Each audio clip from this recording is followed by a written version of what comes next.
فرشتوں کو حکم ہوگا جو لوگ ظلم کرتے تھے ان کو اور ان کے ہم جنسوں کو اور جن کو وہ پوجا کرتے تھے سب کو جمع کر لو، یعنی جن کو اللہ کے سوا پوجا کرتے تھے، پھر ان کو جہنم کے رستے پر چلا دو اور ان کو ٹھہرائے رکھو کہ ان سے کچھ پوچھنا ہے۔ تم کو کیا ہوا کہ ایک دوسرے کی مدد نہیں کرتے؟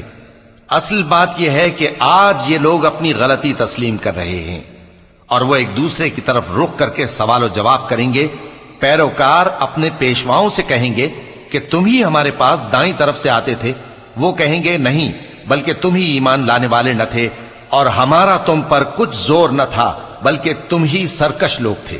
سو ہمارے بارے میں ہمارے پروردگار کی بات پوری ہو گئی کہ اب ہم عذاب کے مزے چکھیں گے۔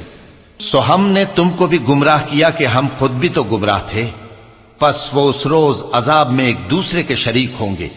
ہم گناہگاروں کے ساتھ ایسا ہی کیا کرتے ہیں۔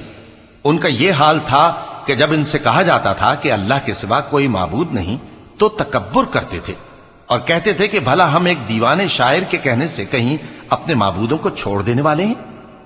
نہیں، بلکہ یہی حق لے کر آئے ہیں اور پہلے کے پیغمبروں کو سچا کہتے ہیں۔